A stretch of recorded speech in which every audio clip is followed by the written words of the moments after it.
Well, Victor Masondo shared many stages with Mam Sibongile over the years. He joins us now to talk about this icon. Good morning to you, Victor. I mean, it just seems like one doesn't fully get a chance to take in the news before we lose yet another legend. Just talk to me about your reaction to the news yesterday.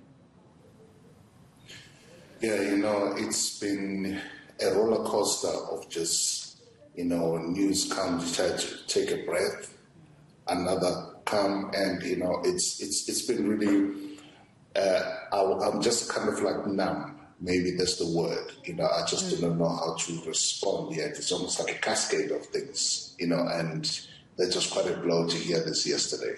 Yeah, and I mean, you are one person who spent a lot of time with Mam Sibongile. Just talk to me, if you can even recall, about your first encounter and just your first impressions of her.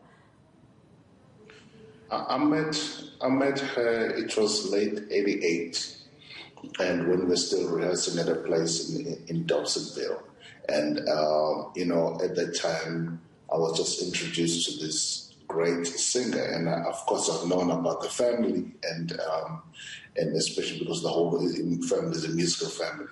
And when I was introduced there, I went to her house and we started working out, and she was like, I want to really do some more jazz and I want to learn more. But, so we worked together from there. And I remember we started doing our gigs in a place called Kibi's, our old place that should have not been shut down. But anyway, and from then on, I was just noticing that she had a classical training, but wanted to cross over to doing just more than just classical. And, from there on, we hit it off so well. And I was always around with her. I just became the brother, and I kind of adopted, I kind of took on more than just a brother, but a family person as well.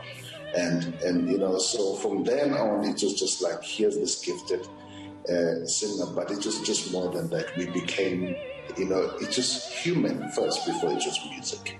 Yeah, and you mentioned that, it was a professional relationship in the beginning, but she grew to become family to you. What are some of the things and the lessons that you did learn from Mam Sibongile? Well, I'll tell you what, there's one thing I can tell you, that she's always been one person who's always wanted to know more. They need to know, they need to grow, they need to expand, they need to actually just be more than just a singer, so, and, we had worked together so much because, she would always that just say, hey, listen, sometimes you think you're older than me, you must know as much as you've done this for me, but you must remember you're younger. It was one of her favorite phrases, but we just became more than just, musicians, but we became family. That's what I could say. Yeah, and, you mentioned that, she didn't just stick to one genre. She wanted to expand her mind and her abilities as much as possible. Just paint a picture. What has the music industry here at home lost? Well, listen, I must say that the industry again has lost someone who had expanded her horizons and started setting up a greater voice for even other musicians to be, right now the classical, even just let me go to classical, where she was also like a strong soprano in that. And there are a lot more other people now who have been recognized worldwide. We've got Pretty Yende, we've got a whole lot of people who, through her foundations, have grown outside and have just become phenomenons all over the world.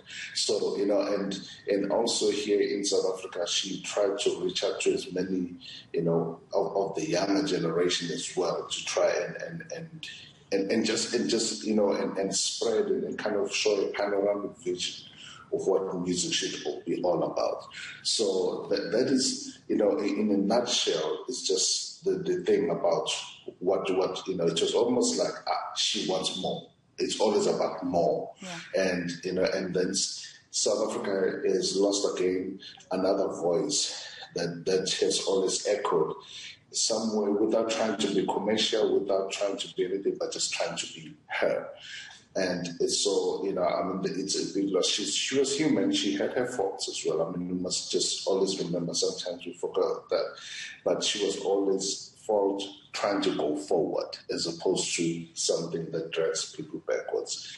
And so I must just say that it's a big one. It's a big one for South Africa. And I pray it doesn't happen like it happens with others, because in South Africa, when somebody dies, we kill them afterwards. Yeah. We just have the 1 week and that's it. And I hope that we'll keep her memory alive this time. All right. Thank you very much, Victor, for that tribute. That was jazz musician Victor Masondo.